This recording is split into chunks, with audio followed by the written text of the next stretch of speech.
Cap à présent sur l'autre titre de cette édition, au Congo-Brazzaville, je vous en parlais à l'instant, quelques temps après une coalition d'ONG qui demandait leur report, des partis politiques d'opposition menacent de ne pas prendre part aux élections législatives du 16 juillet prochain.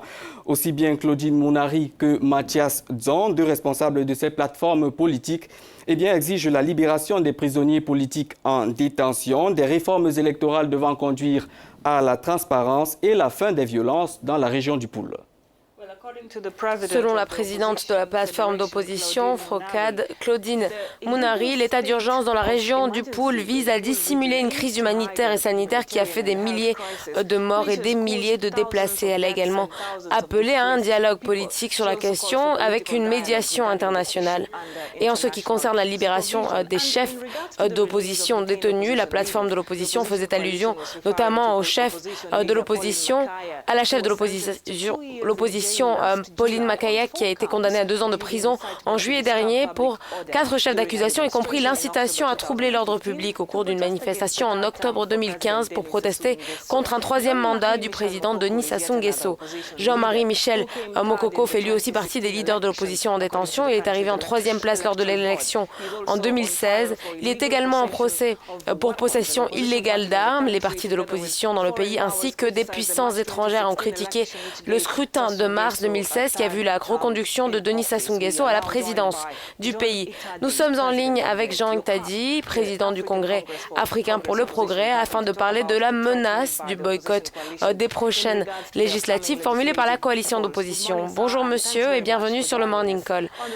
Alors vous avez conditionné votre participation aux élections de juillet prochain à la satisfaction de plusieurs revendications. Peut-on avoir une idée de ce qui peut être considéré comme des points de blocage à votre avis ? Le fichier électoral sur la base duquel se sont organisées les dernières élections est un faux fichier.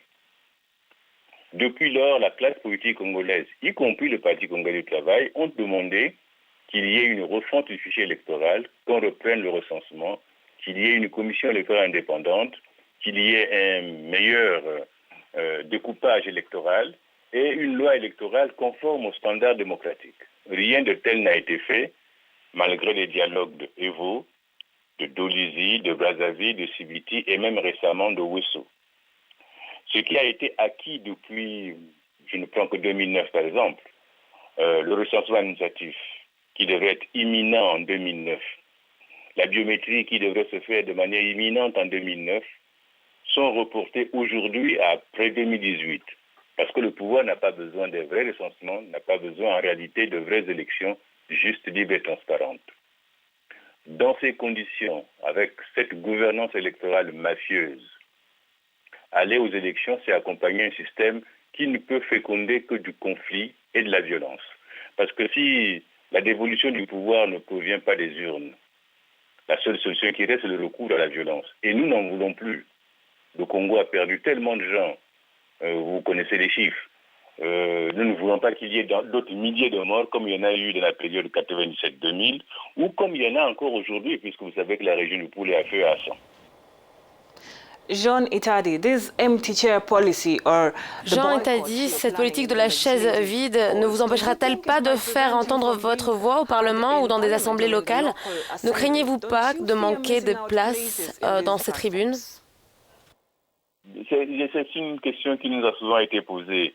Vous savez, la chaise vide, si vous devez prendre un avion, vous n'y allez pas, vous le ratez, donc votre chaise est vide et l'avion crache. Je me demande si les gens se plaindront le fait que vous n'ayez pas pris cet avion. Non. La chaise vide est une bonne chose si elle permet justement qu'on résolve les problèmes en amont. Il ne s'agit pas de se priver des postes de députés et consorts, mais qu'est-ce qu'est avoir des députés, des sénateurs et des conseillers si le Congo doit brûler demain? Ça n'a pas de sens. Ce qu'il faut, c'est arrêter ça à l'avance. Votre combat a-t-il des chances d'aboutir au regard des dissensions au sein de l'opposition congolaise?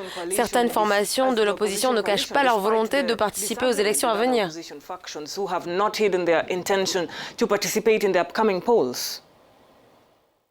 Non, nous pensons simplement qu'il y a des gens qui sont plus préoccupés par leur strapontin personnel ou leur vente. Et il y en a d'autres qui pensent que le Congo est beaucoup plus important que les positions qu'on peut occuper tel ou tel jour ou à tel ou tel moment.